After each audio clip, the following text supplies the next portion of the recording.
जो है उसकी क्या उपयोगिता रही, कैसे वो आया विजन में, और उसका आखिरकार एम क्या था संगीत के लिए। इसलिए मैंने आपको छोटी सी एक कहानी सुनाई कि इस तरह से रागों का एक समान रूप गायकों में, युवाओं में, शिक्षणकर्ताओं में, शिक्षण देने वालों में सब में एक यूनिफॉर्मिटी आ रही है। इस बात को आप समझते। अब आते हैं कि राग क्या है। राग अपने आप में जो हिंदुस्तानी संगीत का जो सिस्टम है, जो उसकी एक तरीके से कहना चाहिए कि जो हमने एक प्रणाली अपनाई है, वो एकदम दुर्लभ है। किसी भी आप देश विदेश के किसी भी क्षेत्र में आप जाएं, आपको राग जैसा कंसेप्ट नहीं मिलेगा। आपको बहुत से तरह के म्यूजिक्स मिलेंगे, आपको ऑर्केस्ट्रा मिलेंगे, कॉम्पोजिशंस मिलेंगे, बेहद तरह के कॉम्पोजिशन मिलेंगे जो उनको उठाना भी मुश्किल होगा। मगर राग का कंसेप्ट जो है वो केवल आपके भारतीय हिंदुस्तानी शास्त्रीय संगीत में ही है। अब इसकी जो कहानी है ये भी बहुत पुरानी है। देखा जाए आपकी बहुत पीछे जाए आप तो किसने सबसे बड़े राग का नाम लिया? वृद्धदेशी में मतंग मुनि ने राग की बात की। मगर उसके पहले भी और भी ऐसे ऋषि हुए जिन्होंने राग की बातें कही। कश्यप ऋषि हुए, उन्होंने भी कही, उन लोगों ने मतलब इस बात को दिया कि राग नाम की एक चीज होती है, मगर उसका वो प्रारूप नहीं था या वो मेथड नहीं था जो आज हम लोग यूज करते हैं। पहले वो अलग अलग तरीकों से चला था। अब पहले जो तरीके थे उनमें चलता था ग्राम मूर्छना जाति राग चलते थे, जिसमें मतलब एक एंशिएंट प्रणाली कहिए आप, उसके अंतर्गत चलता था। उसमें विधिवत था कि इससे ही ये शुरू होगा, इस स्वर पर ही इसका न्यास होगा, इस स्वर से ही इसका अंत होगा, अंतिम इसका स्वर आएगा। मगर धीरे धीरे आप भी जानते हैं कि कई ऐसे आक्रमण होने के बावजूद हमने अपनी थोड़ी बहुत संस्कृति को बचा के रखा, मगर फिर भी उसकी मूलभूत प्रतियां गायब होने के कारण हम उसकी जो है इंटरकनेक्टिविटी नहीं बना पाए। तो धीरे धीरे ये प्रणाली लुप्त हो गई। हालांकि बहुत से घरानों में अभी भी मूर्छना गायन से लोग अपना राग गाते हैं। उसके बाद हम एक नई प्रणाली पे आए जिसका नाम है राग रागनी पद्धति। जानते हैं इसके बारे में? राग रागनी पद्धति के बारे में जानते हैं? सूरज दोबारा आवाज। राग पहले कई मतों में 5-6 राग बताए गए कि शिव मत से, हनुमत मत से, कई मतों से रागों की व्याख्या की गई। तो राग से जो दूसरी उनकी जो कहा गया कि ये इसका फेमिनिन बॉर्डर, यानी ये गाने पे कुछ स्त्रीलिंग के भाव आते हैं, ऐसे उसके लिए रागनियां आई। और फिर उनके पुत्र भी आए। पुत्र मतलब उनमें माँ बाप की थोड़ी बहुत शक्लें मिलती थी, यानी ठाटों की शक्लें मिलती थी। पुत्र वधुएं भी आई जो अलग उससे आई, जिनका कोई मेल नहीं था अपने जनरेशन से। उन्होंने जब ऐड किया तो एक नई पुत्र जो है वंशावली चल पड़ी। तो कहने का मतलब क्या है कि राग को हमने एक मूर्त रूप माना, यानी एक व्यक्तित्व माना, एक पर्सन माना, जिसको हमारा एक जैसे काव्य की दृष्टि से देखें तो कहते हैं कि ये राग जो है उसका पर्सोनिफिकेशन कर दिया।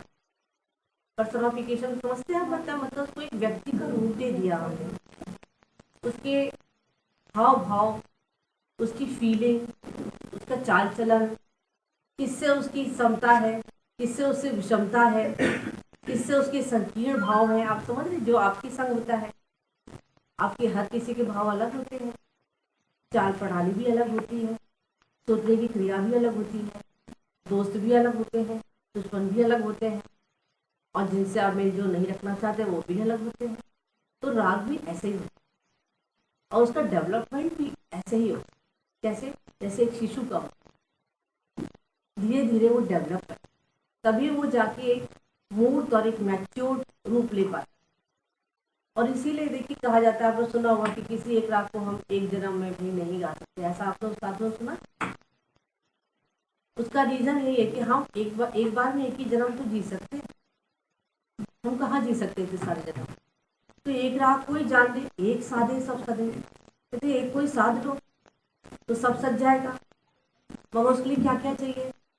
आपकी तालीम, कैसी तालीम, आपका रियाज, आपकी साधना कैसी, आप किस किस तरह के लोग को सुनकर उसमें अपने गाने में अपना एक तरह का वेरिएशन लाना चाहते हैं, कौन से घराने को फॉलो कर रहे हैं। राग की कितनी समझ है आपके अंदर, और उससे भी ज़्यादा सबसे इम्पोर्टेंट है कि आपकी कंठ संस्कार क्या कहते हैं। कंठ संस्कार मतलब वॉइस कल्चर, है ना।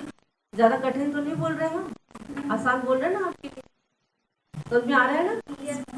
तो कंठ संस्कार देखिए, जैसे स्पोर्ट्समैन होता है, वो अपनी बढ़ाने के लिए, अपनी जो ताकत या स्ट्रेंथ बढ़ाने के लिए, उसकी आप देखिए अलग तरह की जीवन प्रणाली होती है ना, अलग तरह की फिजिकल एक्टिविटीज होती है, वो आम लोगों की तरह से नहीं होती। इसी तरह गाने वाला जो व्यक्ति है, उसके अलग तरह के कंठ संस्कार होते हैं, और जब उन कंठ संस्कारों को डेवलप करता है तभी कोई राग उसमें जाके स्थापित होता है, नहीं तो वो एंट्री नहीं ले सकता। आप आरोह अवरोह गा लेंगे, पकड़ गा लेंगे, बंदिश कोई किसी तरह छाप देंगे, जैसे कार्बन कॉपी होता है छाप दिया, मगर आप उसकी व्यक्ति के अंदर नहीं जा पाए। इसके अंदर उसकी मूल भावना, उसका जो प्रेम है उसके अंदर। राग का अर्थ क्या है, इसमें से आपके अंदर अनुराग और एक प्रेम की भावना, आपका फीलिंग जुड़ जाए, आप समर्पित हो जाए, है ना। तो वो तभी आएगा जब आपका गला स्ट्राइक होगा।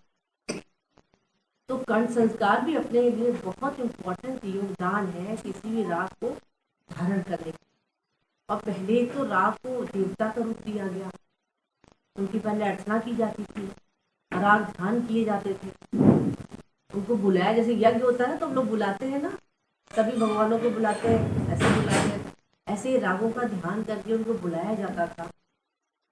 उनके रंग भी होते थे, उनके देवता। कहने का अर्थ क्या है कि राग जो है हमारे यहाँ एक आध्यात्मिक रूप है, हमने उसको अध्यात्म माना हुआ है। उसको हम लोग एक व्यवसाय या एक व्यापार की तरह नहीं देख सकते। जब तक हम उसमें अपने आप को समर्पित नहीं कर देंगे बिना किसी लाग लपेट, तब तक उसकी रूह तक नहीं पहुंच पाएंगे। ठीक है, जीवन का एक यापन है, वो तो चलता ही है, करना है हमको, पढ़ाई लिखाई करके भी आगे नौकरी करनी है, जिनको उपार्जन करना, वो सब अपनी जगह है। मगर इसीलिए अगर बहुत सारे गायक निकलते हैं मगर साधक एक ही दो निकलते हैं।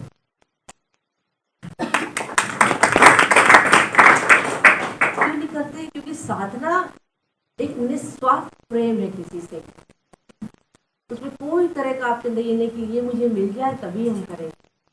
और इसीलिए गिनती पे आप बोलते हैं ये बहुत अच्छे हैं, ये बहुत अच्छे हैं, नहीं तो सीखने वाले तो बहुत सारे हैं, बहुत सारे लोग गाते हैं। कोई गाता है तो आपकी आंखें एकदम बंद हो जाती हैं, इतना सुंदर गा रहा है। क्या है वो, क्या चीज है राग? प्रेम भाव। कैसे आया? रसों की उत्पत्ति।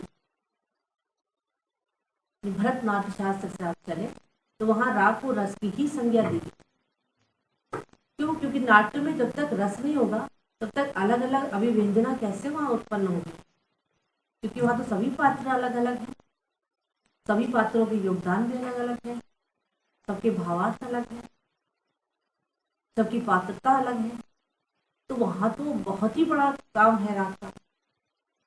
वहां का संगीत संयोजन तो बहुत आसान नहीं होता है, मगर बात वहां भी यही काम आती कि हमें अलग अलग प्रकार से रसों की उत्पत्ति करनी पड़ती है, जिसके लिए हमें रागों का उपयोग करना पड़ता है। अब राग है क्या? इतना तो हो गया, राग फीलिंग है, राग व्यक्ति है, मगर है क्या? राग जो है अपने आप में एक तरह का एक मेलोडिक पैटर्न, और वो मेलोडिक पैटर्न जो है जरूरी नहीं है कि मतलब एक बहुत विद्वान आदमी भी अपने मुंह से निकाल पाए। कभी कभी अनजान आदमी भी अपने मुंह से कोई अच्छी धुन निकाल देता है, और इसीलिए वो लोग धुनें भी रागों में अपने को हम मिला लेते हैं। ये तो धुन बहुत अच्छी है और बड़ी अच्छी गाई जाती है, तो राग मार्ड देखिए, एक फोक धुन है मगर वो आपके राग में कन्वर्ट हो गई। अब ये मेलोडिक पैटर्न्स क्या होते हैं? ये स्वर होते हैं। स्वर कितने होते हैं? कुल मिला के 12, वैसे 7 और 9 बोल। कोई बात नहीं, कोई बात नहीं, हो सकते हैं वो भी बात में, पता है, ऐसा नहीं है। देखिए श्रुतियाँ तो 22 है ना, तो उनमें कोई अर्थ नहीं। देखिए 22 श्रुति में 22 स्वरों में जो है नाम दिए गए पंडित अहुबल ने, पता होगा।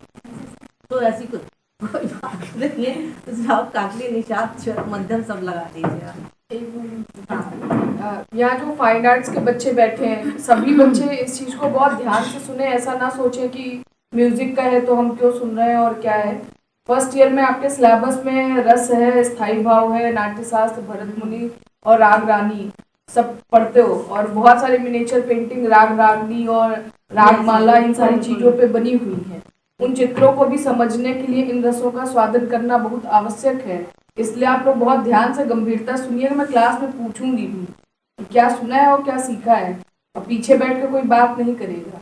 तो ये मतलब अलग विषय नहीं है आपके विषय। जब हम पढ़ते हैं ना कि कला 5 तरह की होती है, उसमें आपकी म्यूजिक और परफॉर्मिंग्स आता है। इतना बड़े विभूति आपके सामने बैठ के खुद ही व्यक्त कर रहा है, और लापरवाही बिना किए सभी मतलब बीएफए एमएफए के सभी छात्र इस चीज को गंभीरता से सुनेंगे। क्योंकि अगर आप ये नहीं सुनेंगे तो जो अभिव्यक्ति की बात हुई वो कभी आप प्रदर्शित नहीं कर पाएंगे।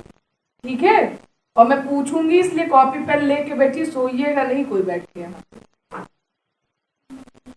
ठीक है, नहीं नहीं, बहुत अच्छी बात देखिए मैम ने बताई, आपको बताया कि हम जब राग गाते हैं तो उसमें सप्तक होता है, ठीक है ना, और सप्तक भी 3 श्रेणी में दौड़ता है।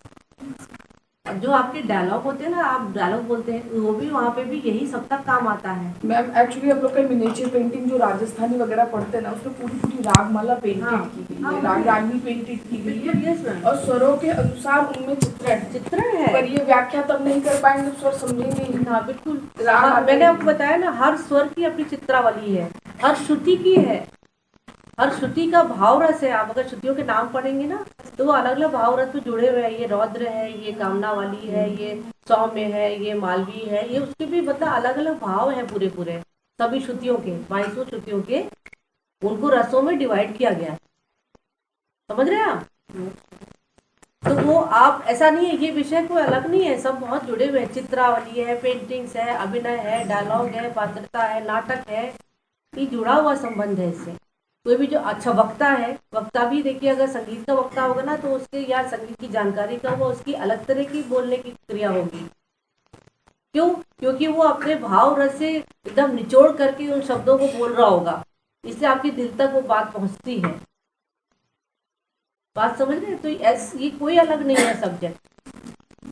हम लोग भी जब क्लास में सिखाते हैं, आपको बताएं, कोई राग सिखाते हैं तो कहते हैं कि देखो बच्चों को ऐसे तो समझ में नहीं आता है, तो भारी भरकम राग लेके बैठ जाओ, तोड़ी सिखाने बैठ गए मान लीजिए, बच्चे तो सोचते तोड़ी समझ नहीं आ रहा, मैम क्या गा रही हैं आप, बता नहीं। तो हम लोग भी यही करते हैं, उनको बताते, देखो ऐसे समझो, एक नारी है,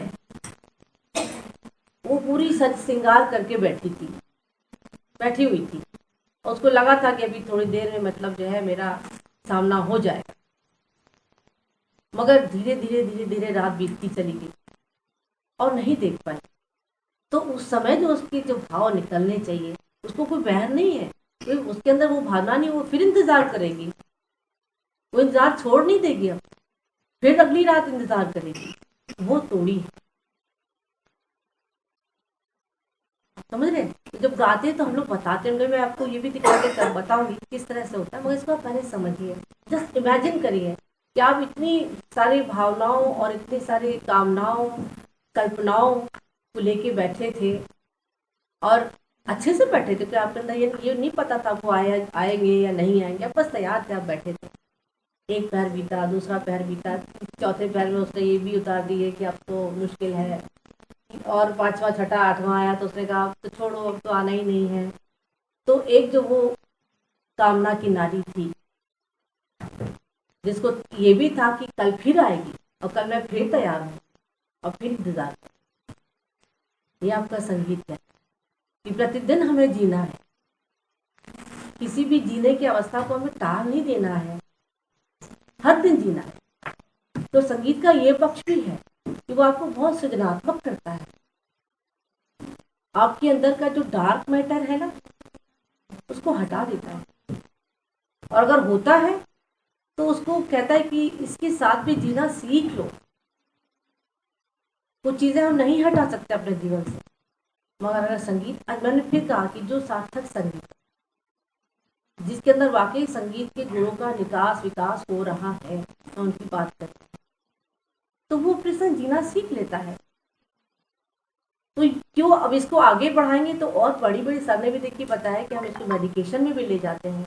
आपको नहीं पता, हमारे यहाँ बहुत से बच्चे ऐसे आते हैं, हमारे एज बार नहीं है, 10 ईयर का बच्चा भी आता है और मतलब एज बात नहीं है, कोई 60 साल वाले भी आते हैं, 70 साल वाले भी आते हैं। This is the only institute ऐसा है। तो वहाँ बहुत से ऐसे बच्चे भी आते हैं, हमारे पेरेंट्स कहते हैं इसका पढ़ाई में मन नहीं लग रहा, तो मैंने कहा तो सोचा संगीत सिखा दें। हाँ हाँ, और आप यकीन नहीं मानेंगे, उनका संगीत सीखते सीखते उनका पढ़ाई में भी मन लगने लगा, धीरे धीरे से लगने लगा। कुछ एक आए कि बोला कि भाई वो ये इनका तुतलाता है बच्चा, ठीक से साफ बोल नहीं पाते हैं, तो डॉक्टर ने कहा है कि इसको सिखाओ गाना, शायद ठीक हो जाए। तो ठीक हो जाए। हाँ, कुछ ऐसे भी, मैं शेयर किसी का नाम नहीं करूँगी, मगर हम लोग क्योंकि बहुत साल की मेरी नौकरी है, इसलिए बहुत से ऐसे किस्से आए हैं। जैसे कभी कभार पेरेंट्स भी आ गए कि भाई बच्चा हमारा डिप्रेशन में जा रहा है, और शेयर नहीं करते अपने बच्चे से कि मतलब हम फॉर एडमिशन करा रहे हैं, आप बताइएगा नहीं कि इसलिए कराया है एडमिशन हमने, और आप इसको थोड़ा मेंटली जो है संगीत के द्वारा इसका माइंड चेंज करिए। तो वो भी हमने करके देखा है, और मतलब मुझे बहुत इस बात की मतलब खुशी है, द सेटिस्फेक्शन है अपने आप से कि वो बच्चा भी इम्प्रूव कर गया है, और आज अच्छे अपनी ज़िंदगी साझा बिता रहा है अपने घर में, जब वो पूरी ज़िंदगी की अपनी सारी उम्मीदें खो चुका था। तो संगीत का जो एक क्षेत्र है वो किताबों तक केवल नहीं है, वो आपके हृदय में भी है और आपके अध्यात्म के लिए भी है, समाज के लिए तो है ही। आपका गान, गंधर्व गान पढ़े होंगे आप, कुछ गांधर्व संगीत है, कुछ गान है, कुछ लोग रुचि के लिए है, कुछ लोग मनोरंजन के लिए है, मगर ये इनके लिए होने के बावजूद भी ईश्वर को पाने का सबसे आसान साधन है, और सबसे ज़्यादा तो आपकी मानसिक शांति के लिए बहुत जरूरी। इसीलिए शायद नई शिक्षा नीति में आप देखिए संगीत को अनिवार्य भी कर दिया जाएगा, जैसे योग है आपका। तो संगीत में अब जो संगीत का मेन हमारा पक्ष शास्त्रीय राग ही आता है। अब राग में आपने बहुत सारी कहानियां सुनी होंगी कि वो वर्षा हो गई और दीपक जल गए, आप बिलीव करते हैं इसमें? ऐसी साधारण सवाल पूछ रहे हैं आप, बिलीव कर, कुछ की रुला दिया, कोई रो दिया, आप गा रहे थे, करते हैं बिलीव? तो ऐसा क्यों हो जाता है? आपके सामने रहता है, भाव आ जाता है, जैसे आपके गुरु हुए, आपके सामने आपके भगवान हैं, तो आप उनके बारे में सोच सोच के गाते हैं और फिर भाव से वेवल हो जाते हैं, और पानी बरस सकते हैं मेघों से। हाँ, कैसे? एक गाना जो होते हैं रात गाँव में कितने लोग गाते थे पहले, तो बारिश होती थी। साइंटिफिकली है ध्वनि से। तो बताइए बारिश होती थी क्या, हो सकती है क्या? देखिए आप बताइए, आपके अंदर 5 एलिमेंट्स हैं कि नहीं है? अंदर 5 तत्व है ना, और प्रकृति में भी 5 तत्व है। ये मानते हैं कि उसके लिए मैंने फिर कहा कि आपकी कंठ विकास में बहुत ही ताकत होनी चाहिए, मगर हम उस पानी के तत्व को हम बुला सकते हैं। हाँ, अग्नि को बुला सकते हैं हम, बशर्ते आपके शरीर पर उसका जरूर एक मतलब प्रभाव पड़ेगा, और ऐसा असंभव है, ऐसा नहीं मान सकते। अब वो क्या चीज राग में है जो ऐसी चीजों को क्रिएट करती है, ये आपके लिए जानना जरूरी है।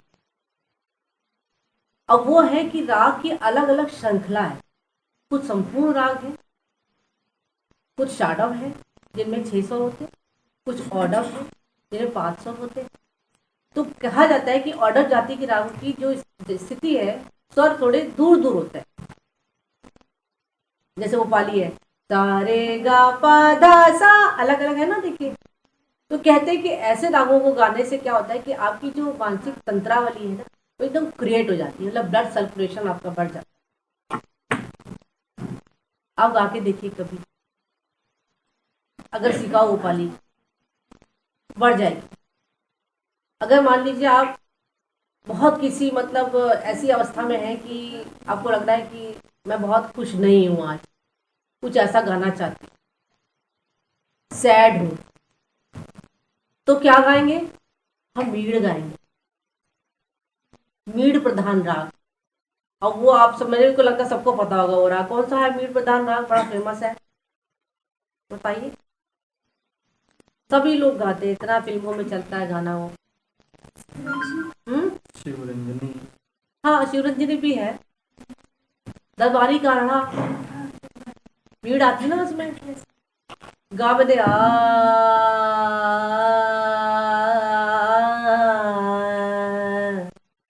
तो क्या होता था कि ये दरबारी इसका नाम था पहले, फिर दरबारी कान्हा हो गया, तो कान्हा नाम था, दरबारी हो गया। दरबारी क्यों हो गया? दरबार में गाते थे। दरबार में क्यों गाते थे तानसेन मालूम है आपको? जब वो खूब लड़ दगड़ के खूब खराबा करके बादशाह पहुंचते थे तो उनके अंदर एक रहता था कि कोई ऐसा गाना गाए कि मेरे मन को शांति मिल जाए, मैं थोड़ा सो जाऊं, नींद आ जाए मुझे, जिसको आजकल लोग दवा खा के अपना पूरा करते हैं रात में। तो सोचते थे कि ऐसा कुछ हो जाए, तो इसके लिए तानसेन जी को बुलाया था, इसलिए दरबारी कान्हा की उत्पत्ति हुई कि इसको इस तरह से गाया जाए, तब इसमें वो बात है। तो इससे दरबारी कान्हा की बात आई। मल्हार में क्या था कि नीपा इतना ज्यादा, उसमें दूर दूर के स्वरों में मीड़ थी, जैसे नीपा संगति है, नीपा मारे पागा मारे, ऐसे गाया तो कौन सा राग आ गया? मियां मल्हार आ गया। तो कहने का मतलब ये कि जब आप राग गाएं तो राग गाने में आपके गले का वो सौष्ठव बना रहना चाहिए, तभी राग निकल के सामने आएगा।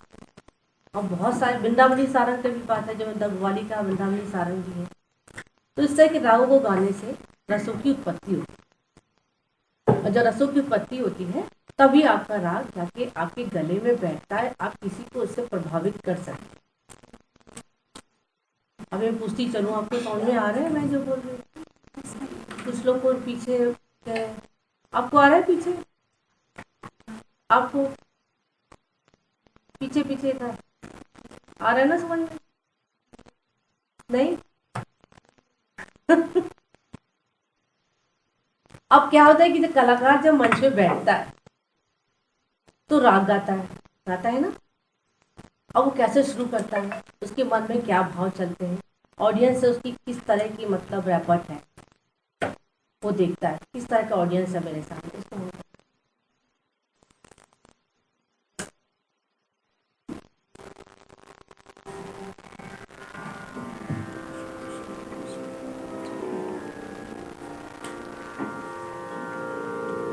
देखिए ये क्या है बताइए? इलेक्ट्रॉनिक है। इसको हम लोग बहुत उपयुक्त वाद्य नहीं मानते हैं अपने संगीत के लिए, बिल्कुल भी नहीं मानते हैं, मगर क्योंकि हैंडी होता है इसलिए लोग लेके चले। कारण बताते, तानपुरे से गाना गाया जाता है शास्त्रीय संगीत। तानपुरे में 4 तार होते हैं, उन तारों से जो ध्वनि निकलती है वो आपके राग का सप्तक एक तरीके से एनसर्कल कर लेती है। जो भी आप राग गाते हैं तानपुरा उसमें जाके अपने आप को मर्ज कर देता है। इसीलिए उसकी जो ड्रोन फैसिलिटीज़ है वो आपके गाने को ज़्यादा इन्हांस करती है, ब्यूटी लाती है, एस्थेटिक लाती है, सौंदर्य लाती है। तो तानपुरा इस मतलब वही मस्ट है। शास्त्रीय संगीत जो भी सीख रहे हैं बच्चे उनके लिए तानपुरे से गाना गाना अति आवश्यक है, और नहीं भी है तो तानपुरा मिलाना ज़रूर आना चाहिए। क्योंकि आपको पता है हम लोग जब छोटे थे तो हमारे गुरुजी लोग सिखाने घर में आते थे और वो आधे घंटा तानपुरा मिलाते रहते थे। हम लोग सोचते थे आधे घंटा तानपुरा मिल रहा, बैठा के रखते थे, ये भी नहीं कहते थे जाओ बेटा जाओ हम तानपुरा मिलाएंगे खुद से जाओ, नहीं, सामने बैठा के बैठ जाते थे और मिला रहे हैं घंटे भर। पहले खूंटी से मिला रहे हैं, फिर नीचे मंटली से मिला रहे हैं, फिर देखा है तागा होता है तागे से मिला रहे हैं। तो मैं बहुत बहुत बोर होती थी, मतलब कि क्या करते रहती देर से, मेरा सारा टाइम चला गया इसी में। मगर आज इतने साल बाद मालूम चला कि वही शिक्षा सही थी और वही शिक्षा थी। उसके बाद तो जब स्कूल कॉलेज में आया हो तो अलग ही हो गया सब, वही सही थी। जो कमरे में तानपुरे की अभी भी मेरे कान में वो आवाज़ ऐसे गूंज जाती है, गुरु जी का मिलाया हो तानपुरा, मतलब आज भी गूंज जाता है। क्या है वो? क्योंकि एक बार आपके कान में श्रुति आपकी बहुत बहुत महीन होती है, और आपने अच्छा संगीत सुनना, अच्छे सुरों को जानना बहुत जरूरी है। तो वो आज भी आज ये है, ये लेके हम लोग भी आजकल ये चलते हैं क्लास में भी लगभग, क्योंकि बहुत तरह के स्टूडेंट होते हैं, हर तरह का स्केल होता है, तो उसमें बॉयज भी होते हैं, तो हम लोग को अलग अलग स्केल में बार बार तानपुरा तो नहीं मिला सकते, ये लेके चलना पड़ता है अल्टीमेटली। मगर सही पता है तो सेटिस्फेक्शन मिलता नहीं है, मिलता तानपुर के साथ ही। उसका रीज़न है कि सा जो होता है षडज, षडज का अर्थ ही है कि सारे स्वरों की इसमें समाहित होते हैं, सारे का पता नहीं सा जो जितने स्वर है सब समाहित होते हैं उसके। जानते हैं आप ये बात? और गंधार जो होता है स्वयंभू स्वर होता है, इसलिए उसका नाम गंधार है। आप कोई भी चीज बजाए, ये भी हम बजा देंगे ना, गंधार इसमें नहीं बज रहा है, वह गंधार अपने आप से इसमें बजने लगेगा, तभी उसको गंधार कहा गया। गांधार गान है ना, वहां से एक स्वर लेके आया गंधार ग्राम से। चलिए ये सब बातें तो हिस्ट्री की है, आप असली बात जानिए कि राग में क्या होता है। तो राग जब चलते हैं हम, तो सा पे अपना ध्यान केंद्रित कर। न्यूअर मेथड, आज के मेथड में ये सब है। पहले जो था उसमें वही था कि इस स्वर से ही शुरू होगा, इस स्वर इतने से लेके इतने तक, मध्य से सब तक आलाप होगा, मध्य से लेके तीसरा तक सवा होगा, फिर चतुर्थ तक होगा, करते करते वो बढ़ता था।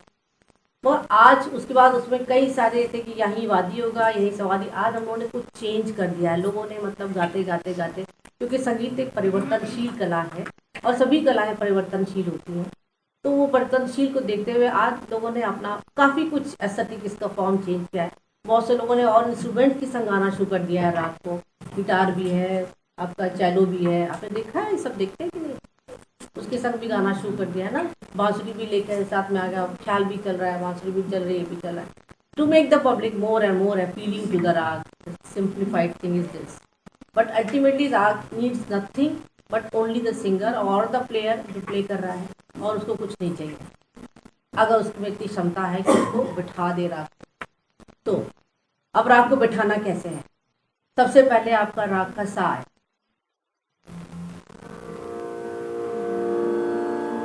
इसमें सा बज रहा है, इस सा को इतना ज्यादा देर तक गाना चाहिए जब भी आप प्रैक्टिस करें या किसी को सुनने में देखेंगे आप, कि सा जो है आपके पूरे रूम को, जहाँ भी आप बैठे हैं, कमरा है, उसमें रोटेट करने लगे। ऐसे सा गा के छोड़ नहीं देते हैं, पूरी देर तक गाते हैं सा।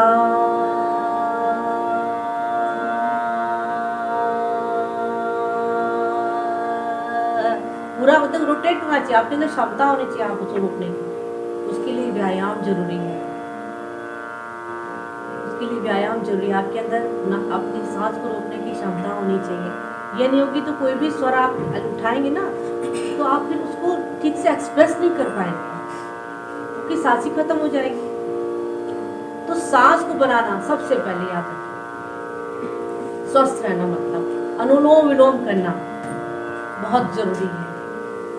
एक संगीत का विद्यार्थी केवल एक लिखा पढ़ंत का विद्यार्थी नहीं होता है, वो पूरा एक व्यक्तित्व होता है। व्यक्तित्व किसका? हर चीज का, स्वास्थ्य का भी, मानसिक रूप से भी स्वस्थ, अध्यात्म से भी स्वस्थ, गाने से भी स्वस्थ, ज्ञान में भी स्वस्थ, और सोचने की शक्ति, मेमोरी में तो सबसे ज्यादा आगे होना चाहिए। मेमोरी का कोई उसमें वही नहीं, आपने जहाँ देख के गाना गाया तो गाना आपका आधा हो गया। तो साफ और आ की तो आवाज एकदम ही अलग होगी, सा एकदम अलग होगा।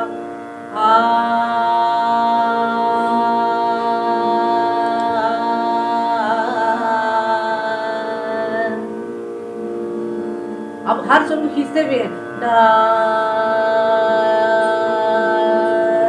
वॉल्यूम भी दिखाना पड़ता है, volume in the pitch also, volume की हम बढ़ाने की आवाज कितना बढ़ाएं और उसको स्ट्रेच कितना करें, उसको रोटेट कितना करें, वो एक स्वर से मालूम चल जाता है।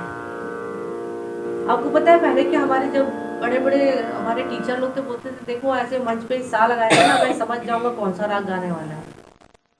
हम लोग सोचते हैं ऐसा कैसे हो सकता है कि सा लगाने से मालूम चल जाए कौन सा राग गाने वाला है। नहीं समझ में आती थी ये बात, मगर फिर धीरे धीरे आने लगी कि हाँ क्यों, क्योंकि देखिए सा लगा तो केवल सा नहीं आया, उसके आगे के पीछे के स्वरों का भी लेन देन चल रहा है, चलन बोलते हैं इसको।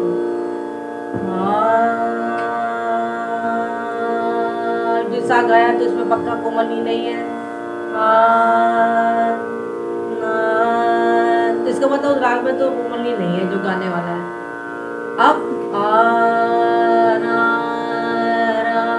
ये गया तो ऊपर वाला स्वर भी लग रहा है मगर वो कोमल रे तो नहीं है। अगर कोमल रे होगा तो वो ऐसा हो जाएगा,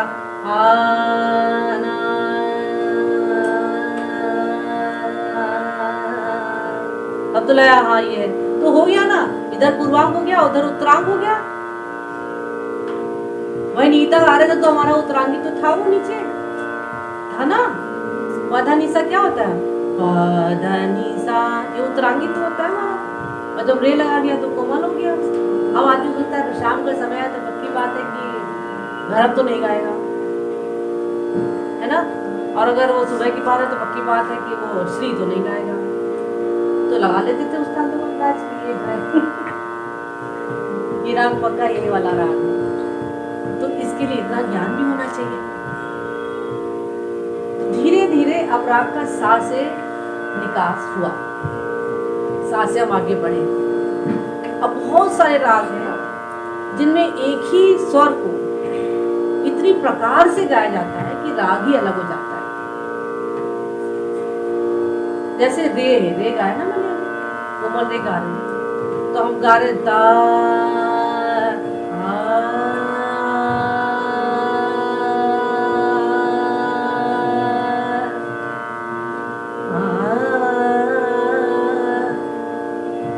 कौन सा रे है, थोड़ा अति कोमल है।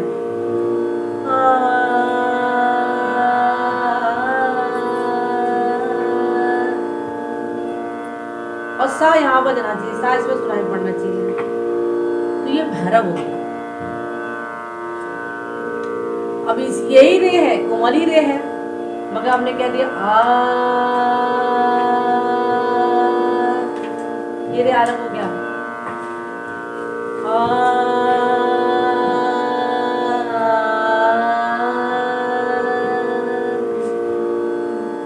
कोमली रे चल रहा है। अब ये दूसरा राग आ गया, ये पूर्वी थाट का श्री आ गया।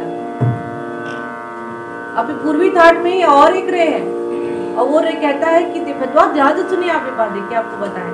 पूर्वी थाट में ही एक और रे है और वो रे कहता है कि मैं जो हूँ शाम हो गई है, मैंने बताया ना थक गई हूँ अब मैं। तो वो क्या कहता है,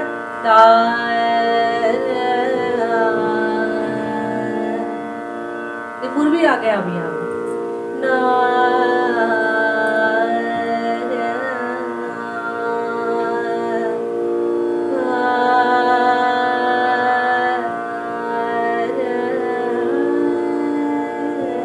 बहुत इंतजार किया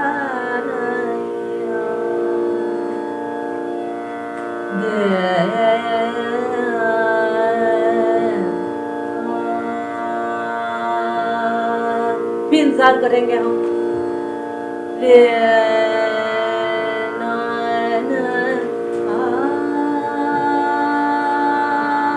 वही रहेंगे, चिंता नहीं करो, बदल नहीं जाएंगे हम।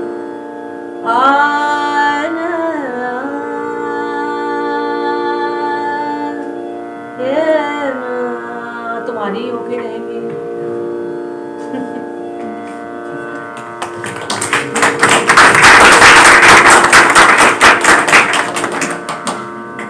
खड़े हो गए।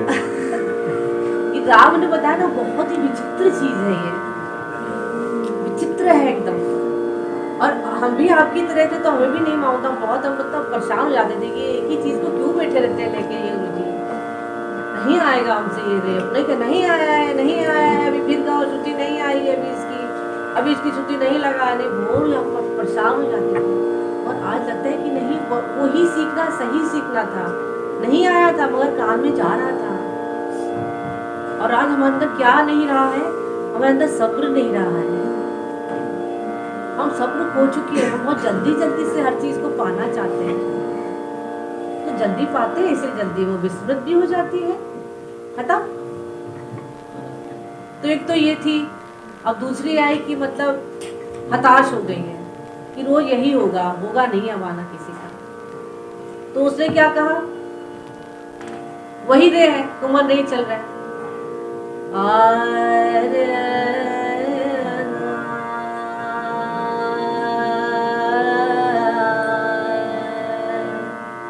द न न र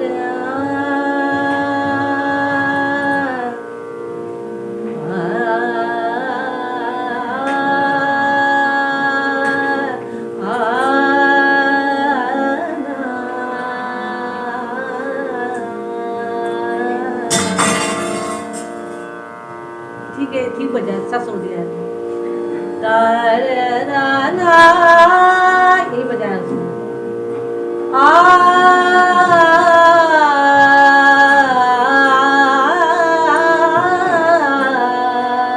यानी ऐसे ही बीतना है मेरा जीवन पूरा, कोई जरूरत नहीं है। बताओ चलेंगे हम।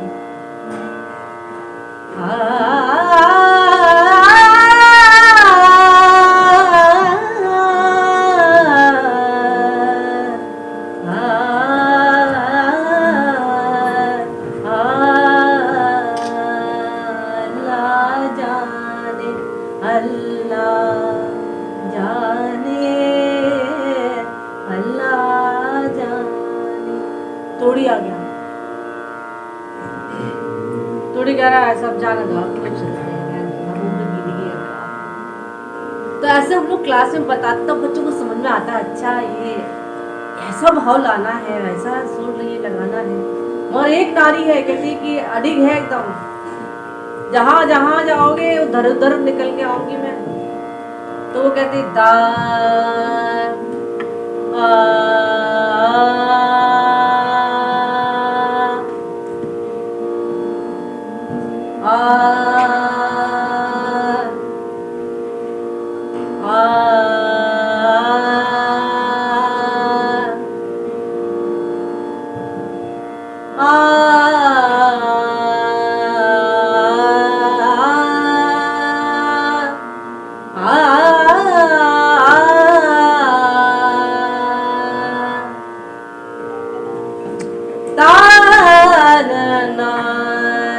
सुन सुन बतिया सगरी रतिया। देखिए अब इसका रहे, देखिए कहाँ पहुंच गया। ऐसा लग रहा है शुद्ध रहे गा रहे आप।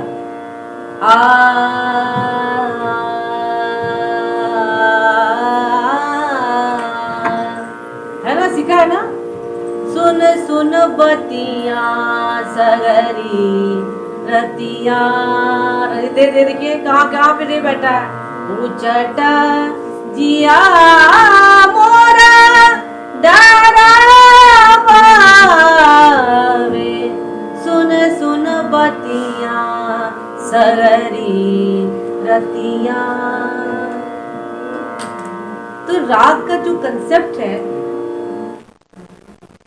तो इजी नहीं है समझने के लिए, मगर एक ही स्वर में आप में ये बताना चाह रही थी आप कि किस तरह से वो अपने आप को अपनी भावनाओं में डेवलप करता है। मतलब आपके दिमाग में एक चित्र घूम जाएगा, हाँ ऐसा है, ऐसा होता है इसमें, ऐसा करना चाहिए। तो ये तो एक स्वर था। कभी कभी ऐसा होता है कि एक समूह होता है, वो समूह भी राग, हर राग में अलग अलग हो जाता है। तो हमने गामा रेसा लिया, अगर अब हम चले कानड़ा चले या काफी चले, सब में कोमल गा है ना।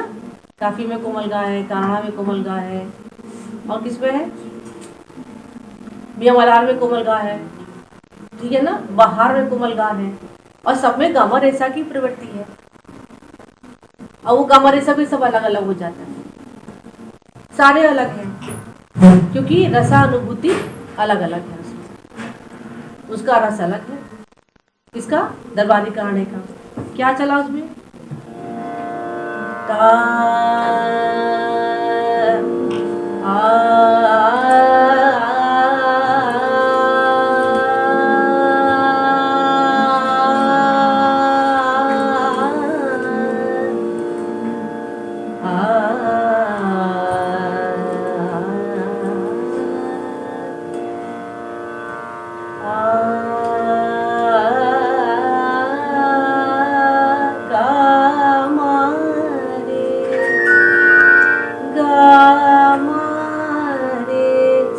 चल रहा है। अब बाहर गया, बाहर थोड़ा सा चंचल, हर राग का अपना, मैंने बताया आपको शुरू में कि एक रस प्रधान है, एक उसकी अपनी मतलब गाने की तरीका है, शैली भी है, भाव भी है, भाव भी है उसका, ठीक है। अब उसमें आया सा मा पा, ऊपर ही चला गया, आ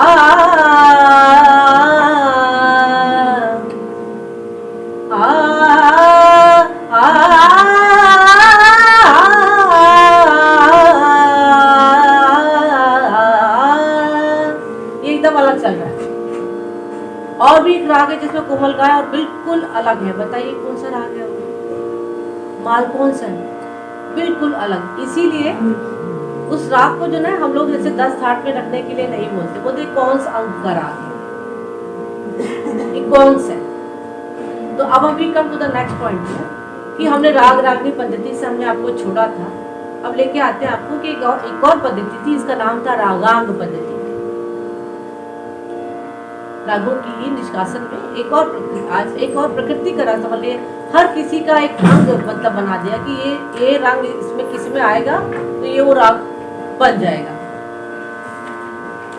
और उसमें बहुत सारे हैं, कानड़ा की कम से कम 15 है, गल्हार की कम से कम 14 है, कल्याण की 16 है, कई सारे होती हैं। मेन रागांग का ये कहा गया, जिस भी राग का कोई रागांग अगर बहुत महत्वपूर्ण है और वो किसी भी राग में अगर लगा दिया जाए तो उस राग का वो प्रकार बन जाता है, तो उसको रागांग की थ्योरी में ऐड कर देते हैं। जैसे आपका एक गामा रेसा था जो मैंने गाया अभी, कारणा, ठीक है।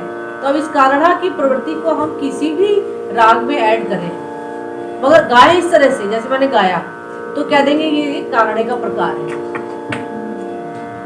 बात समझ में आई आपको? नहीं आई ना? फिर से बोलते हो, देखिए एक और पद्धति सामने आई जिसका नाम है रागांग। रागांग से क्या अर्थ निकला? राग का अंग, यानी राग का कोई ऐसा प्रमुख अंग जिसको हम किसी भी राग में चस्पा दें, लगा दें उसको, तो उस राग का प्रकार बन जाता है, वन ऑफ द टाइप्स बन जाता है। मैंने आपको बताया कि इसे मालकोंस है। तो मालकोंस जो है उसका गा एकदम अलग है, एकदम अलग है, ना काफी जैसा है, ना मालकों, ना कारणे जैसा है, ना वो तोड़ी जैसा है, किसी जैसा नहीं है, ना वो बागेश्वरी जैसा है, एकदम अलग है। तो उस वाले हमने गा को किसी अन्य राग में जोड़ा तो मालकोंस का प्रकार बन गया, मतलब कौंस का प्रकार बन गया। अब कैसे बना देखिए, ये आपका मालकोंस चल रहा है, सा गा मा गा सा, ये मालकोंस है आपका, ठीक है ना।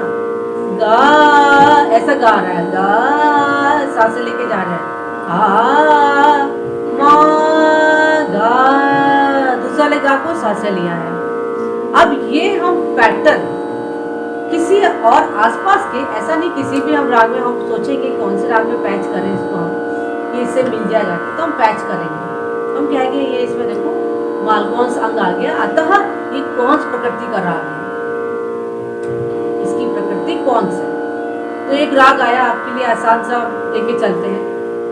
सा मालकोंस में क्या क्या स्वर है? कोमल गा, कोमल धा, कोमल नी, सा गा मा धा नी सा, सा नी धा मा गा सा, ये है।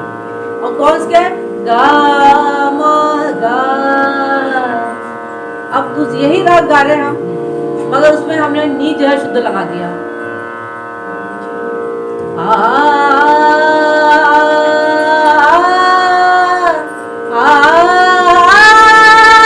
ये लगा दिया,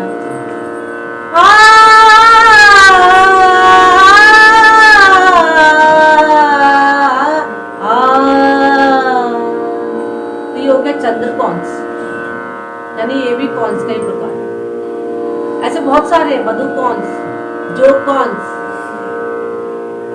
बहुत सारे राग बनते हैं ऐसे। एक और जोग राग भी है, वो भी, उसको भी कौन सा अंग का ही मान लिया जाता है। हालांकि उसमें भी ये है कि कौन से थाट में, थाट का वर्णन मैं करूंगी थोड़ी देर में, आप रागांग समझ लीजिए। तो ये रागांग की प्रवृत्तियां रहती है। ऐसी सारंग का नाम सुना है? सा रे मा पा नी सा, सा नी पा मा रे सा, था ना। अब इसमें सारंग का प्रकार कहीं भी लगा दीजिए आप, तो कई सारे सारंग हैं। कौन कौन से हैं? शुद्ध सारंग, गौड़ सारंग, वेरी गुड, कितना अच्छे बच्चे हैं। मदमाद सारंग, मियागी सारंग, बहुत सारे सारंग हैं। सबसे उसमें आसान है आपका मदमाद सारंग। इसमें क्या है, दोनों में कोमल नहीं है, मतलब यहाँ तो आने जाने में शुद्ध नहीं कोमल नहीं है, उधर दोनों में कोमल नहीं है, आने में भी जाने में भी। नी सा रे मा पा नी पा मा रे सा नी, ये लगता है उसमें। अब आप देखिए ये सारंग है, ठीक, क्या गाया हमने? नी सा रे मा पा नी सा नी पा मा रे सा नी सा, क्या है ना, सारंग है। मगर इसी को अगर हम अपने गाने की प्रणाली चेंज कर दें सेम स्वरों को, तो वो मल्हार में चली जाती है और कहलाती है मेघ मल्हार। सेम स्वर है मगर हमने उसका गाने का क्रिया बदल दिया। क्या कर दिया?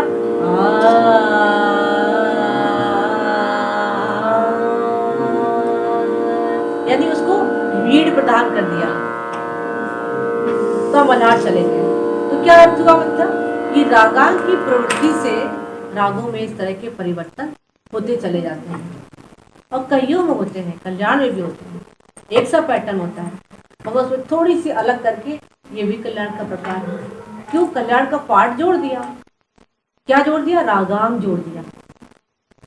किसी भी मुख्य राग का, हम किसी थाट की बात कर ही नहीं रहे अभी, किसी भी मुख्य राग का मेन हमने उसका पार्ट पकड़ लिया और उसको हमने उससे मिलते जुलते राग में ऐड कर दिया, तो उसका प्रकार ऐसे ही बड़े बड़े घरानों में लोग राग इजाद कर लिया करते।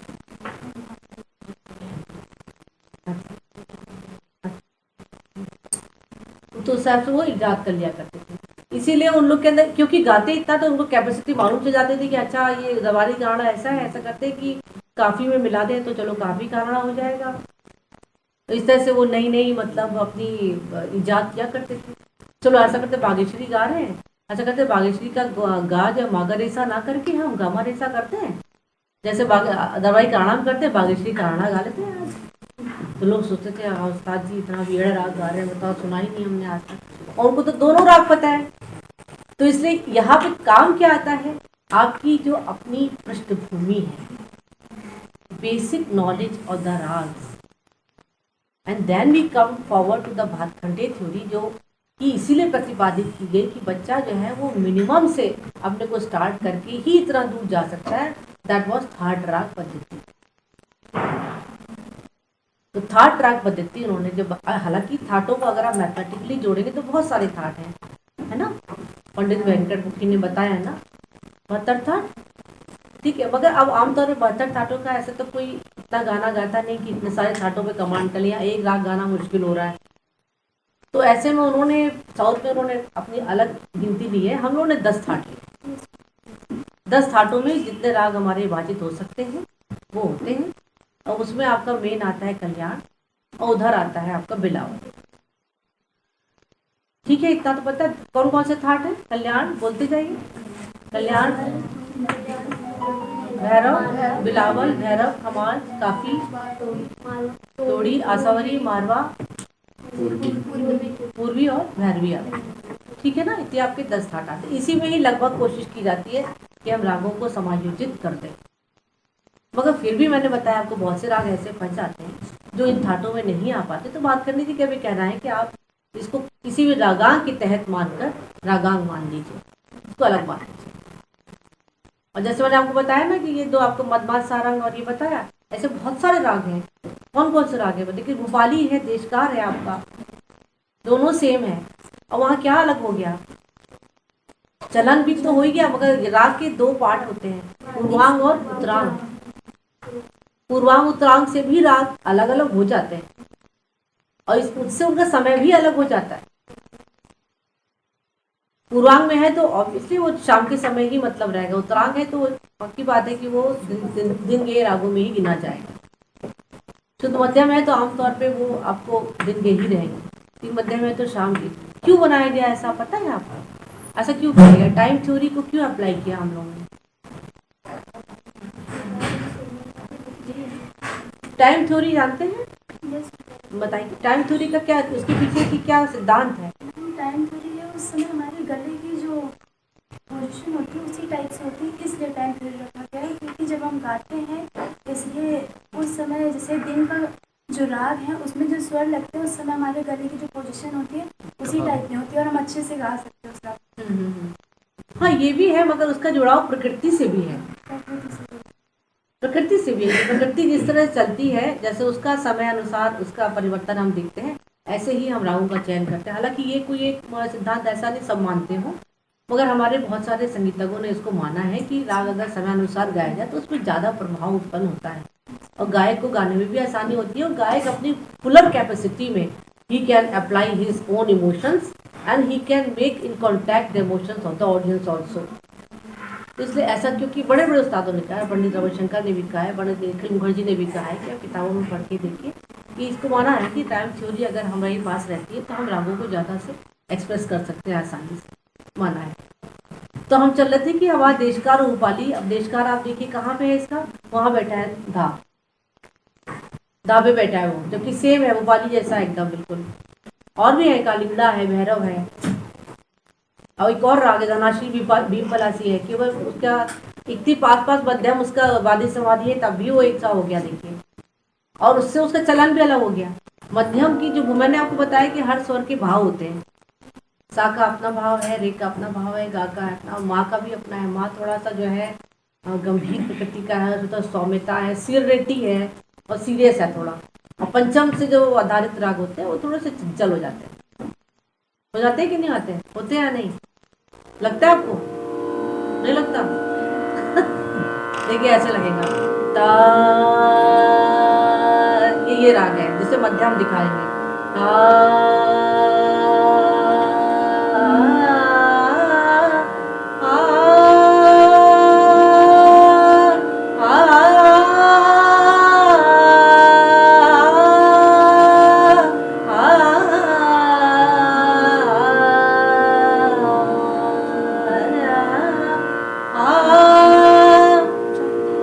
ये आपका आया आशा बनी।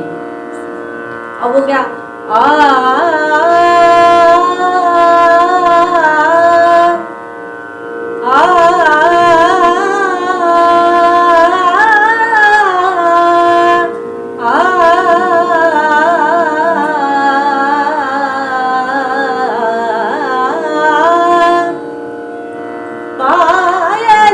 देखिए ऊपर ही चल रहा है वो, नहीं तो ये जौनपुरी आ गया। ऐसे एक और राग है भीम पलासी का सुना है। अब देखिए मध्यम में पावा जाता है तो गंभीर हो जाता है वो।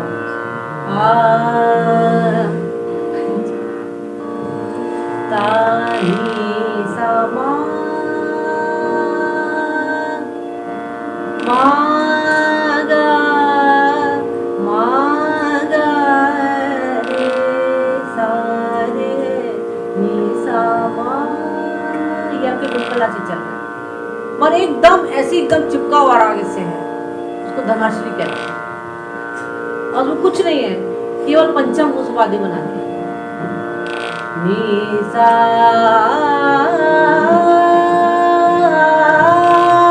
यहाँ छोड़ दिया,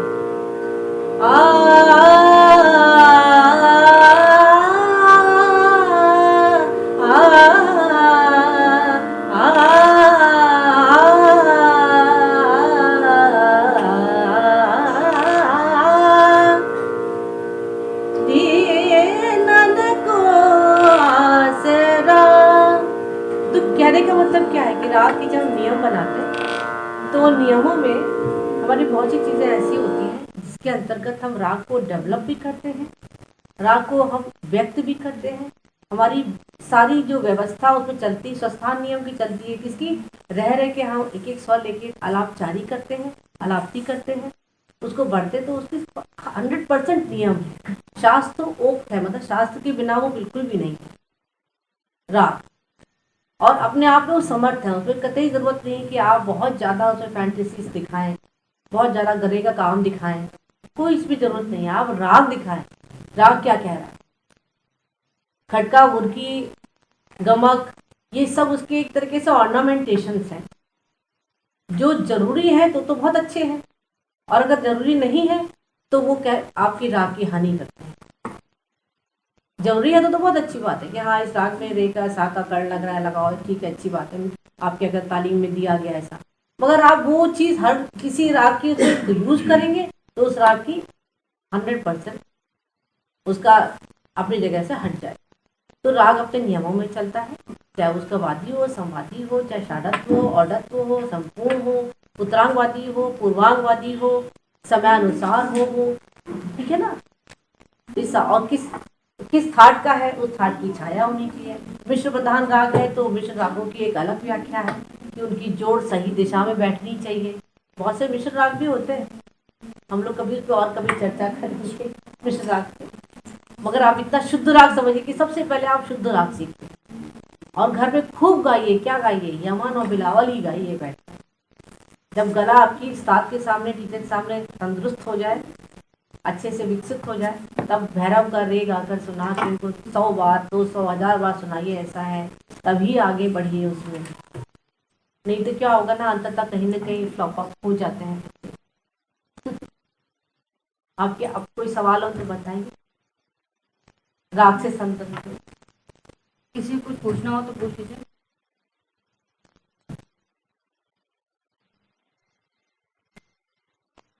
और राग को हमेशा महसूस करके गया। मुझे पता है बहुत से लोग का ये मतलब शायद टॉपिक नहीं है, इसलिए they are not very much enjoying, but नहीं कोई बात नहीं। मगर राग जो है ना आपकी जीवन शैली से ही जुड़ा हुआ है। आज आपको पता है बहुत से हॉस्पिटल्स में एक अलग से मतलब रखा जाता है जो आदमी, हाँ, म्यूजिक थेरेपी के लिए रखे जाते हैं लोग, आपको शायद नहीं मालूम है। इवन आपको पता है घर के प्लांट्स हैं, घर के एनिमल्स हैं, they are very much affected to your singing. और आप मतलब हम लोग तो कहना नहीं चाहते, मगर आप बताया ऐसे बहुत से प्लांट्स हैं, हम लोग रियाज करते हैं तो वो अपने आप से ज़्यादा ही उनके अंदर जान आ जाती, ग्रीनरी आ जाती है। और ऐसा नहीं हम कह रहे हैं, ये तो आपके शास्त्रों में भी है ना, कि हमने ऐसा बोला है, ये प्रूव्ड है ये। और आज पूरा संसार ये मान रहा है कि हाँ संगीत में, इस संगीत की बात कर रही हूँ, भारतीय शास्त्रीय संगीत रागों की बात कर रही हूँ, तो राग therapy is going on in the hospitals now. And for the people who are मतलब somewhat not fine with their minds and heart, या डिप्रेशन के शिकार हैं, या मानसिक रूप से असंतुलित हो गए हैं, उनके लिए भी थेरेपी कहा जाता है करने के लिए। तो हम इसको क्यों, आज की जो युग है आप देख रहे हैं कितना मतलब कैओस है, टेंशन है आपकी लाइफ में, एक स्ट्रेस है, तो स्ट्रेस फ्री के लिए भी आप इसके लिए कोई जाया बात नहीं कि आप संगीत सीख लेंगे तो कुछ गलत हो जाएगा। सीखिए, इसको मेडिकेशन के तौर पे सीखिए, ना सीखिए तो सुनिए तो जरूर। बहुत सारे ऐसे कैसेट हैं जिनपे मतलब राग थेरेपी की उसमें दिया हुआ है, हरिप्रसाद चौरसिया के हैं, पंडित रविशंकर के, उनको आप सुनिए आप, और सुनना चाहिए थोड़ा बहुत। आपकी जो ये मानसिक तरंगे होती है ना, ये थोड़ी शीतल हो जाती है। कहते ना जो एक देख सा उठता है, दिमाग यहाँ बहुत गर्म हो जाता है, एकदम लगता है क्या कर डाले हम। तो उसको थोड़ा सा पीस लाने के लिए, उसमें एक संयमता लाने के लिए ये आर्ट जरूरी है। और नहीं भी हो तो जो बात सुन रहे हैं उसकी गहन विचार कर जाइए कि कुछ तो रहा होगा इसमें कि इतनी दूर तक हम ये सफ़र तय कर पाए हैं कि आज भी हम राग को समझ रहे हैं, और हमारे गायक गा रहे हैं, हमारे बच्चे भी समझने का प्रयास कर रहे हैं। यूनिवर्सिटीज़ आर होल्डिंग बैक, यहाँ इन चीज़ों पे अध्ययन हो, लोग इस पर चर्चा करें, विचर्चा करें, कोई तो रीज़न होगा, है ना। और कभी भी बिना किसी स्केल के गाना मत गाया करिए, अपना स्केल निर्धारित किया करिए, फिर आपका वो बेलगाम घोड़े की तरह से गाना हो जाता है। हमेशा किसी परिधि में रहने में ही आप में सिस्टम आएगा, मैनेजमेंट आएगा, और आप अपनी गलती को समझ पाएंगे कि हमने गलती की है, लेकिन गलती को नहीं समझ पाएंगे। तो overall what I want to say, raga is not a very small subject to talk about in 5 or 6 minutes here right now, but it is a very important subject and one should apply in his life. In short or in long period, this is upon you. If it's a subject, is very good. It's not a subject, वो और good है कि आप उसके बारे में जानिए। तो मेडिकेशन के तौर पे भी अच्छा है, और बहुत सी किताबें हैं, आप पढ़िए इन पर, म्यूजिक थेरेपी मैडम, थेरेपी में गए है ना। बहुत ही बल्कि मैं कहना नहीं चाहती कि लेके आएंगे आप कि मैं अपने घर के बता रही हूँ, मगर एक बार ऐसा हुआ कि मेरी मदर बहुत बीमार पड़ गई थी, बहुत ही बीमार, after some complications came about her. तो she got too sick, और कोई भी दवा फायदा नहीं करती। ये उन्होंने पहले गाना सीखा था, गाना उन्होंने भी बात करने में सीखा था, मतलब और सीखने के बाद भी बीमार पड़ी थी, तो उनका गाना बंद हो गया and she was on bed for at least 3-4 years, bed पे ही। उसके बाद भी ठीक नहीं हुई, तो मतलब सब हुआ क्या क्या करें, मतलब समझ नहीं आया। मेरे ग्रैंडफादर खुद ही मतलब डॉक्टर थे होम्योपैथिक के, और तब भी इलाज का फ़ायदा नहीं हुआ, तो हम लोग उनको, देहरादून में हम रहते थे, तो वहाँ पे ले गए कि चलो शायद थोड़ा एटमॉस्फेयर और क्लाइमेट देखकर शायद अच्छा हो जाए, मतलब वहाँ भी नहीं हुआ। तो वहाँ एक डॉक्टर मिले, तो उन्होंने कहा कि जैसे आजकल लोग काउंसलिंग को बहुत, काउंसलिंग भी क्या करिए आप लोग, counselling is a very good thing. आप किसी से भी अपने आप चीज़ शेयर करना, अब पहले की तरह नहीं है कि कैसे शेयर करनी, करिए share, but the right subject, counselling right subject के साथ करिए अपने, ठीक है।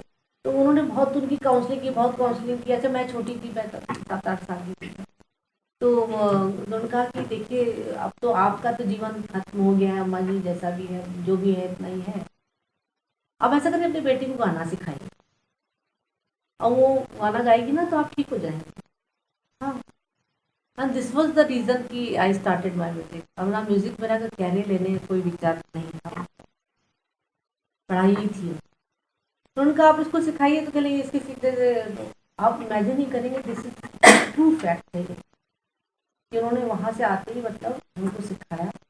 और आज भी आज उनकी और भी 89 की हैं, वो बेड पे हैं एक तरह से, मगर जब मैं उनके पास जाती हूँ तो यही कहती हूँ बस तुम कुछ गा दो फिर मैं ठीक हो जाऊँगी।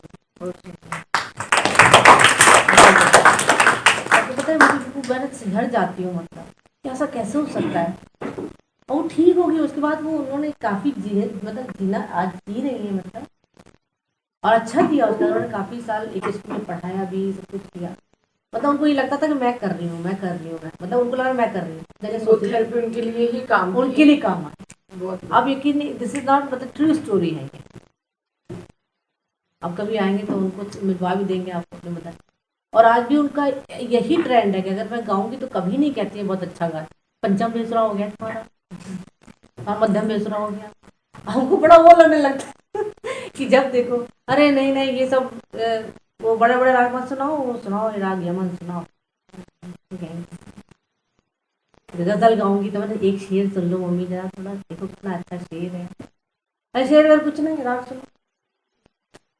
और मुझे क्योंकि गजल का बहुत बहुत शौक था, इसलिए शौक था कि मुझे लगता था कि गजल में कुछ ऐसा है जो मतलब जो मेरे दिल को मतलब बहुत ज़्यादा छूता है। हम लोग सुन सकेंगे। बहुत अच्छा मौका है। नहीं मैं ज़रूर गाऊंगी क्योंकि ये मेरा मतलब पैशन है, मगर उनकी बता रहे उनको आज भी है कि ये नहीं गाना है तुमको, राग गाना है, राग सुनाओ। और राग उनसे कहो कि देखो मैंने एक बसंत मुखारी तैयार किया है मम्मी, बड़ा अच्छा राग है, बसंत गाए, बसंत गाओ, बसंत मुखारी क्या गा रहे हैं। तो गज़ल का भी ऐसे था कि मेरा शुरू से थोड़ा मतलब झुकाव था, क्योंकि मेरे फादर बहुत अच्छे शायर भी थे और कवि थे, और मैं खुद जो हूँ यादव सिंह हरिया और उपाध्याय की मतलब परंपरा से हूँ, परनाला थे हरिऔध जी, तो इसलिए काव्य का घर में काफ़ी सब माहौल था। और कवि नीरज का नाम सुना, वो मेरे फादर के बहुत अच्छे फ्रेंड थे, और खूब कवि सम्मेलन घर में क्या करते थे बैठ के, तो वो एक जो था ना मेरे अंदर कुछ आया होगा। और फादर कहते थे बेटा जरा वो शेर सुनाओ, बचपन में आप जैसे छोटे छोटे तब कहते थे वो शेर सुनाओ, कौन सा सुनाओ। तो उस चक्कर में क्या हुआ कि मुझे मेरा गज़ल की जो रूहानी बातें हैं ना उनसे मेरा तारतम्य बनता चला गया। तो पहले मैं वो शेर सुनाती हूँ जो वो बहुत सुना करते, ठीक है ना।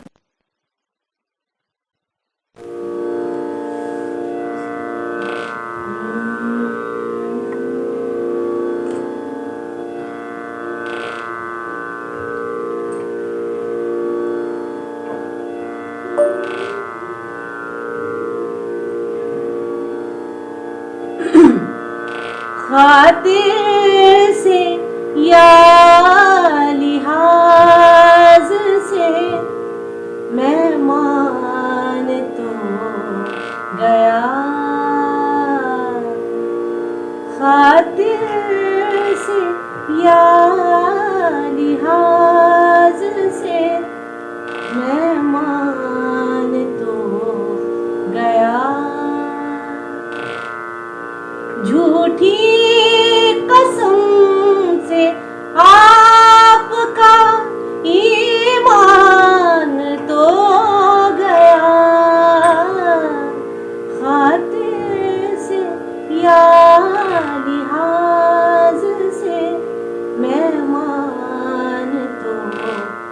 गया। अब वो शेर सुनिए। होशो हवासो ताबो तवा दाग खो चुके। होशो हवासो ताबो तवा दाग खो चुके। होशो हवासो ताबो तवा दाग खो चुके। अब हम भी जाने वाले हैं, सामान तो गया। अब हम भी जाने वाले हैं, सामान तो गया। झूठी कसम से आपका ईमान तो गया। खातिर से या लिहाज से मेहमान तो गया।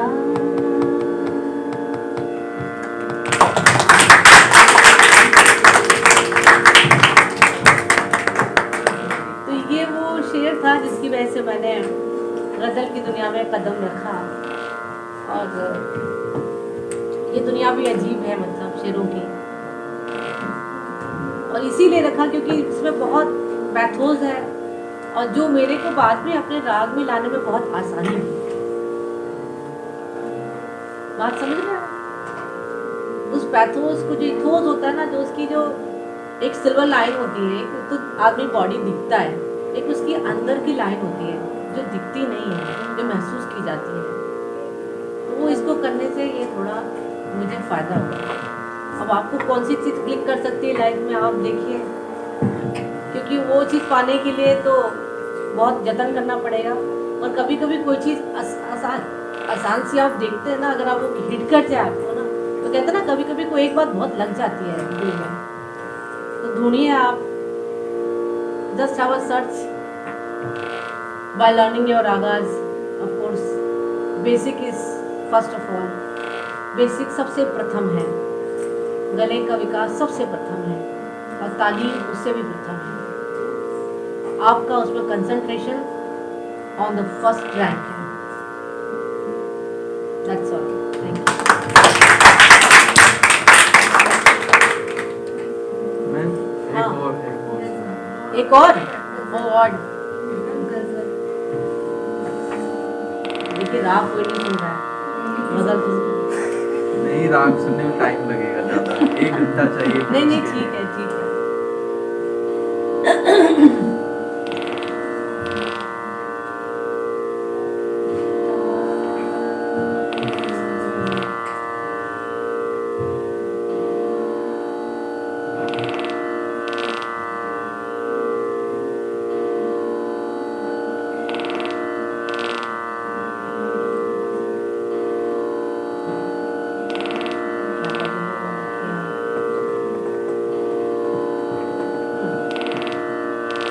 राग है उसमें मैं आपको बताती हूँ, राग बहुत अच्छा है।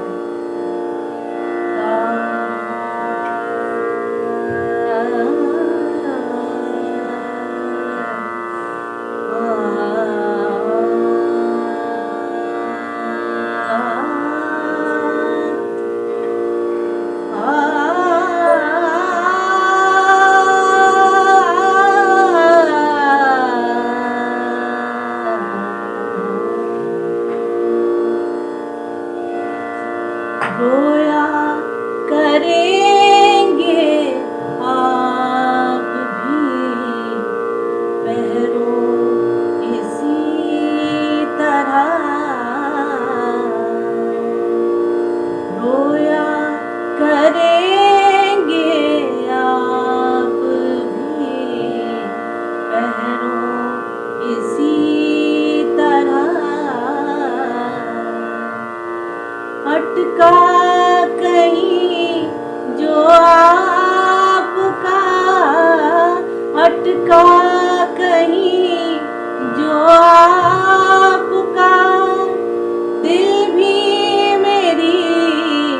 तरह रोया करेंगे आप भी पहरों इसी तरह।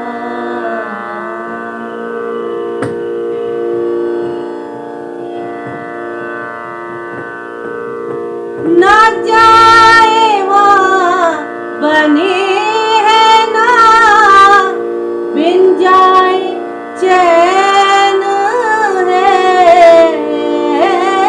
ना जाए वहाँ बने हैं ना बिन जाए चैन है। क्या कीजिए हमें तो है मुश्किल सभी तरह। क्या कीजिए हमें तो है मुश्किल सभी तरह। अटका कहीं जो आपका, अटका कहीं जो आपका दिल भी मेरी तरह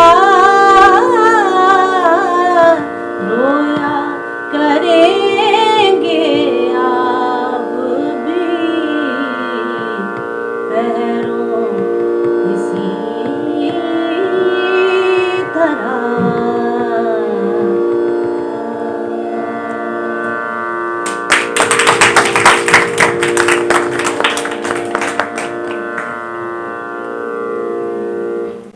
ओके, थैंक यू।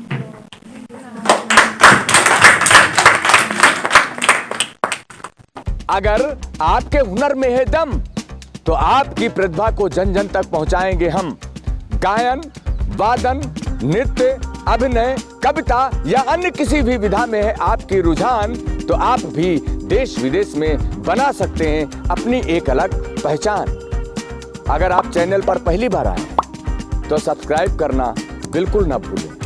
और अगर ये वीडियो फेसबुक पर देख रहे हैं तो पेज को लाइक जरूर करें, अधिक से अधिक लोगों तक शेयर करें। हम सबका अपना मंच, सोशल मीडिया मंच, जन जन की आवाज।